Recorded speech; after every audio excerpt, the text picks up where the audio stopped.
Hello friends, మా టీవీలో ప్రసారం అవుతున్న బ్రహ్మముడి సీరియల్ గురించి అందరికీ సుపరిచితమే. అయితే ఇటీవల ఈ సీరియల్ అయితే అర్ధాంతరంగా ముగియబోతుంది అంటూ కొన్ని వార్తలు అయితే వైరల్ అవుతున్నాయి. అలాగే స్టోరీ కూడా ఒక్కసారిగా అలాగనే మలుపు తిప్పేశాడు. అప్పు కళ్యాణ్లు ఇంటికి వచ్చేయడం, తాతయ్య కొమ్మలకెళ్ళి బయటికి వచ్చేయడం, అలాగే ఇంకా స్వప్నకి పాప పుట్టడం ఇలాంటివైతే జరిగాయి. ఇది పక్కన పెడితే ఇటీవల మన రాజ్ అయితే కావ్యపై సంచలన వ్యాఖ్యలు చేశాడని చెప్పవచ్చు. ఇవి విన్న నెటిజన్లు అయితే ఒక్కసారిగా అవక్కయ్యారని చెప్పవచ్చు.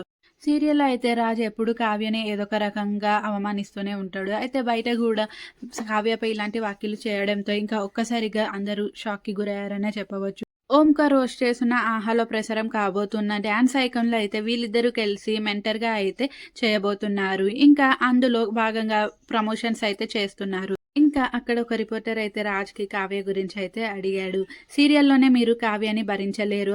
అలాగే కొన్ని షోస్‌లో గూడా కావ్య అయితే కొంచెం ఇరిటేట్ చేస్తుంది. అలాగే ఓవర్ యాక్షన్ చేస్తుంది కదా! మీకు ఇప్పుడు తనతో కలిసి మెంటర్‌గా చేయడం ఎలా ఉంటుంది అని అడగగా, ఇంకా మానస్ అయితే నవ్వుతూ అవును. నిజమే. నాకు గూడా చాలా భయంగా ఉంది. అసలే చాలా ఇరిటేట్ చేస్తుంది. నాకసలు నచ్చలేదు కూడా కావ్యని నాతో మెంటర్‌గా పెట్టడం అంటూ రాజ్ అనడంతో ఇంకా కావ్య అయితే ఒక్కసారిగా షాక్ అయింది. అక్కడ రిపోర్టర్ గూడా అవక్కయ్యాడనే చెప్పవచ్చు. ఇంకా వెంటనే రాజు అహహహా అని నవ్వుకుంటూ అయితే నేను జోక్ చేశాను. మీ అందరి రియాక్షన్ ఎలా ఉంటదో, అలాగే ఈ తింగరి రియాక్షన్ కూడా ఎలా ఉంటదో చూడడానికి అంటూ ఇంకా ఒక్కసారిగా భయపెట్టేశారు రాజుగారు అని రిపోర్టర్ అయితే అన్నాడు. కావ్యతో ఫస్ట్‌లో ఉన్నప్పుడు అందరికీ అలానే అనిపిస్తది. ఈ అమ్మాయి అంటే ఓవర్ యాక్షన్ చేస్తుంది. చాలా ఇరిటేట్ తెప్పిస్తుంది అనేసి. కానీ ముందు ముందు తనతో ట్రావెల్ చేసేటప్పుడు తెలుస్తుంది. ఆ అమ్మాయి మెచ్యూరిటీ అంతా, ఆ అమ్మాయి బిహేవియరే అంతే చైల్డిష్ బిహేవియర్ ఉంటది.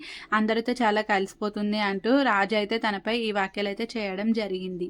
ఇంకా వెంటనే కావ్య అయితే, "ఏంటి మానస్ గారు ఇలా చేశారు మీరు? నేను ఎంత భయపడ్డానో తెలుసా? ఇక్కడ ఉన్న వాళ్ళందరూ కూడా నిజమే అనుకుంటారు. మీరు ఇలా జోక్ చేయడం నాకస్సలు నచ్చలేదు" అంటూ ఫన్నీగా అయితే మాట్లాడడం జరిగింది.